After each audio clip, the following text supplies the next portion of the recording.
Hello everyone, welcome back. This is Microeconomics. So, as we discussed last time, we already went over the concept of the short run production and the short run production cost.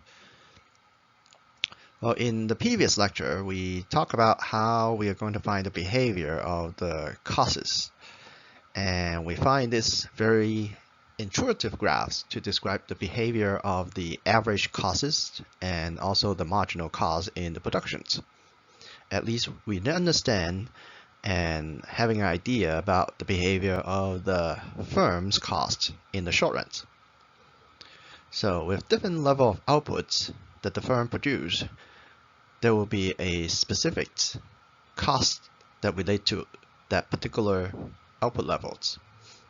Especially when we look at the average costs, when the firm producing at the beginning stage of the productions, not producing too much, the average costs usually will tend to be decreasing when the firm expanding the outputs.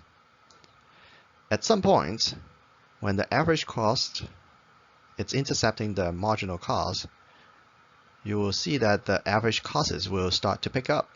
That means when the firm start producing more in the productions in the short runs, the average costs for the outputs will increase. Well, now we have a very good concept about the short run production cost behavior. We would like to take these lessons to talk about the long run cost structures of the firm. Well, if we want to think about the long run productions of the firms, obviously we have to remind ourselves about, well, what do we mean by the short runs and compare it to the long run productions. So the short run productions of the firm assume the firm has some fixed inputs during the production periods. And in the long run, we assume that every firms will face no fixed inputs. So everything can be changed. Anything that the firm use and utilize in the productions can be flexibly adjusted in the long run. So because of these adjustments in the long runs, you can simply think about a simple case where a firm it's basically producing the goods in the short runs with a certain types of fixed inputs. Well, in our previous example, we can assume maybe there is a hospital building that the hospital will have to stay within a period of time, and the hospital cannot move to other location easily. And we assume this hospital basically represented by the size of the plants in these productions. When a hospital is given a certain size of the building to use to serve the patients, we assume that there is an average total cost curve that we can derive from it. And we call this the short-run average total cost curve. And we are assuming this short-run average total cost curve it's basically the same as the average total cost curve we have seen in the short-run productions. Now, the behavior of the short-run average total cost curve is going to have this parabola shapes. It will decrease at first, and then it will start rising because the marginal cost will keep pulling the average cost up. Well, this is only the case when we study the firm productions in the short run with this fixed input, which is the plants or the buildings that they can provide the service. However, when we actually imagine the hospital can actually move to a different location, let's say they can actually move to a 5-storage building instead of a flat one-leveled building. When the firm moving to a bigger size of the plants or maybe a bigger office, well, now the hospital can actually add more nurses in there.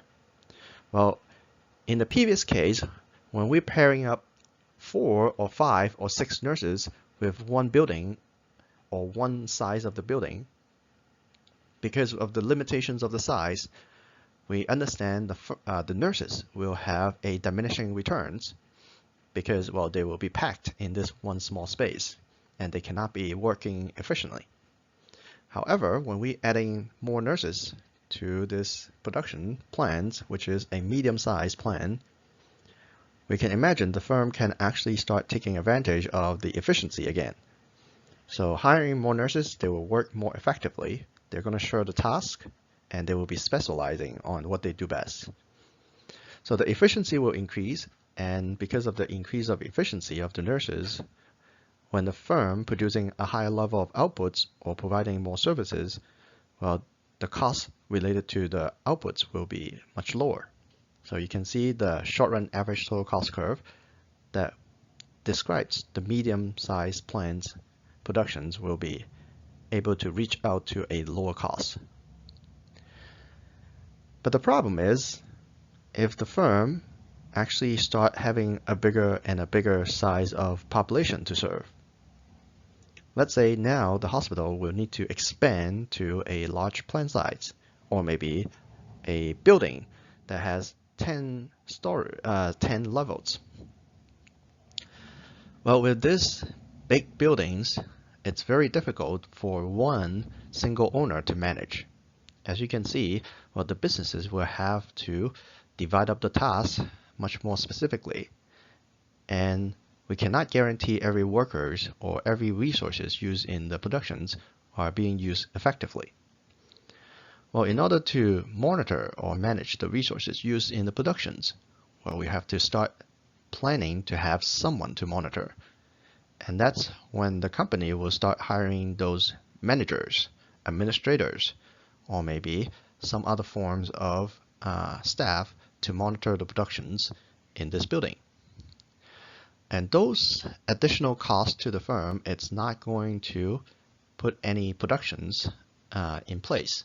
So that means by hiring a manager, this manager is not going to help producing the goods, but instead this manager is going to help increase the efficiency of the work. Well, as more and more of this manager and administrator being hired in the company, and obviously the costs will start rising again.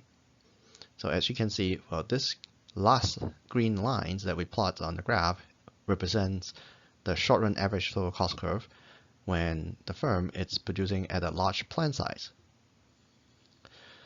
Well, now the question is, if we try to think about the relationship of each of this curve, and when the firm thinking about the productions in the long runs, for instance, let's say the firm is thinking about in the long run, they would like to produce 1,000 units in the market. And we would like to ask the questions, which plant size will the firm end up to be? And the answer is pretty clear. We're always looking at the lower cost to produce the goods. And in this case, well, the lowest cost to produce the goods, if the firm only wants to produce 1,000 units in the long run, it will be taking place at the small plant size. On the other hand, if the firm has an objective to produce 2,500 units in the long run, and we look at the graph here and compare, if the firm is going to produce 2,500 units in a medium plant size as compared to the large plant size, they will have the cost advantage to produce the goods at a large plant size. So this is basically a very good illustration to prove that not every firms will always prefer to produce the goods at the lowest cost. It really depends on the quantity that they should produce in the long runs, and then determines, well, which fixed inputs levels they should use in the long runs. Well, in this case, obviously, we kind of like getting into this long run production's behavior. Because now, if you think about the whole graph here, when the firm thinking about the productions in the long runs, the firms will only consider the area of these sections here. So all the production costs presented on this thick green lines basically represents the average total cost that the firm will pay for a different level of outputs produced in the long runs. And that's why we're given a name to this curve. We call this the long run average total cost curve. Well, how is the long run average total cost curve behave in general? If we expand this study and trying to plot out all the short-run average total cost curve, assuming there are some fixed input that can be changed in the long runs, you can simply think about all this graph will combine together and form this one big long-run average total cost curve. And by no surprise, the long-run average total cost curve will behave like the short-run average total cost curve in general. It will decrease at first, and then it will flat out, and it will start increasing at certain points. And of course, we don't want to just call this a bowl-shaped graph. We want to describe the area of each sections of the graph with a economic intuitions. Well, at the beginning stage of the firm productions in the long runs, we know that firms can keep expanding the operation. They can actually adjust the long run variables, the variable costs or the variable inputs, in order to take advantage of the lower costs. When the firms start expanding their operations and seeing the average cost to go down, we call these sections the economies of scales sections, or sometimes people call this an increasing returns to scales. So the economies of scales basically tell us when the firms start expanding, they can take advantage of these expansions and keep lowering the costs or average costs to a lower level. Well, at some point, you might see the average cost to flat out. And this section, it's basically represented by the bottoms of the curve here, and we call these sections a constant returns to scales. So constant returns to scale basically refer to the firm situation when they keep expanding the operations. They are not going to see any benefits for lowering the cost in the productions. And at last, we talk about the rationality in the previous slides. When the firm is getting larger and larger in the long runs, let's suppose like Macy. If Macy keep expanding the operations across the nations, not only one store they have to manage, but thousands of stores that they have in the United States to operate. To manage each store in different locations and playing different strategies will be causing the company so much money, not just providing the service, but also to manage the efficiency of the service. And those administrative costs will add on to the productions, and that's why the average cost will start pulling up. And in this sections, we call this the diseconomies of scale, or sometimes we call this decreasing return to scale. So the term decreasing return to scale basically means when the firms start expanding and putting more inputs into the productions, they actually seeing a decreased returns from this additional inputs in the long run. So in short, the short-run average total cost curve basically showing you the lowest units cost at which the firm can produce given any levels of outputs in the long run. Well, economy of scale is a very important phenomenon to study in the microeconomic foundations. The definitions of economy of scale is when the inputs are increased by some percentage and the outputs will increase by a greater percentage, causing the unit cost to fall. Well, since everything is measured by percentage here, and now we can actually put up different terms here to give a very specific meanings of each term. So when we talk about the constant return to scales, we basically refer when the firm putting in 10% more inputs into the productions, and the outputs they are getting in return, it's basically 10%. And that means, well, when the unit costs remain constant in the long run. This economy of scale basically says the firm put 10% of inputs additional to the productions, but the returns of the inputs, which is the outputs, will increase only less than 10%. And that's why it's pulling the costs up. Well, there's one more terminology that we needs to study here. It's called the minimum efficiency scales. And the minimum efficiency scale is basically a concept for us to evaluate the size of the industry. So the minimum efficiency scale is basically defined as the lowest output level at which the average total costs are minimized. So for instance, if we have 10 surgeons that can perform 100 operations in a week, now the hospital will hire an additional surgeons to meet the higher demand. And keep in mind, in this simple world, surgeon is the only input for the hospital. So forget about all this hospital building, operation room, and equipment and stuff. When we observe a economy of scales, we know that when the number of operations increase to 120, inputs increase 10%, output increased by 20%. So that's when we see by putting 10 additional inputs into the production and we have a returns of 20% of outputs. This economy of scale, on the other hand, it's when we put in 10% additional inputs, but we only returns with maybe 5% of outputs. And in this case, by hiring that one additional surgeons will only increase the total number of operations by 105. And obviously, when we have a constant return to scales, now you're getting an idea how to describe it. As we mentioned before, the minimum efficiency scale is also important in this study of microeconomics.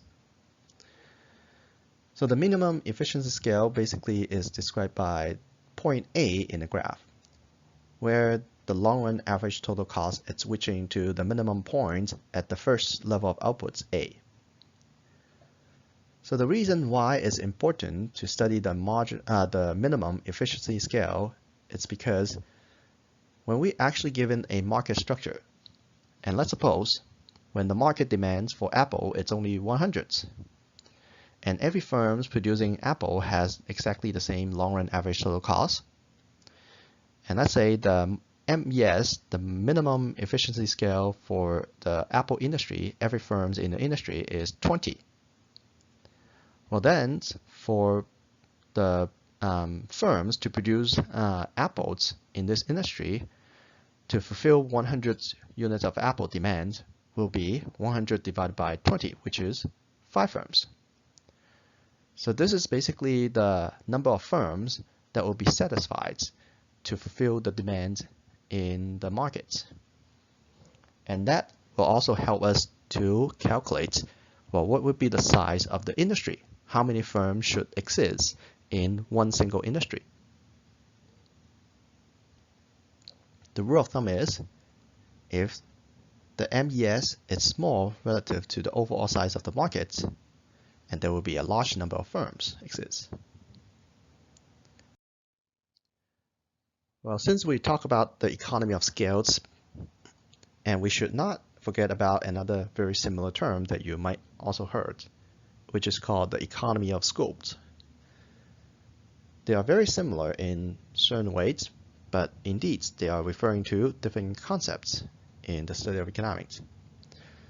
So when we talk about the economy of scopes, we're basically referring to a firm that they can produce a number of products that are interdependent. So when firms can produce multiple products in a market, and by producing one additional type of product in different markets, will keep lowering the cost, and that's the phenomenon we call an economy of scopes. We can give an example here. So for instance, Samsung is one of the largest suppliers for microconductors and TFT LCD screens. Well, because the cost effective to manufacture both products on a large scale, and we basically call this a economy of scales. The more that the firm produce, the lower the cost that it gets, basically is what we refer to economy of scales. However, since both the semiconductors and TFT LCD are widely used in manufacturing several number of products, let's say computers, smartphones, digital cameras, or maybe some digital devices like in the modern days refrigerators or maybe a smartwatch. And that's why Samsung can actually take advantage to start expanding the range of their products by lowering the costs further. So Samsung would enjoy what we call the economy of scopes in the markets by producing a variety of electronic products such as smartphones, computer, tablets, digital watch, and such. So in general, the concept of economy of scale is a long-run phenomenon for the firm. It's a behavior that we use to describe the firm's cost structures in the long run. And students should not confuse the terminology of economy of scales with what we study in the short runs. In the short runs, the firm is describing its cost behavior by what we call the law of diminishing returns. Those are the two very different concepts, and they have a very different rationales behind. So for people who study in this chapter,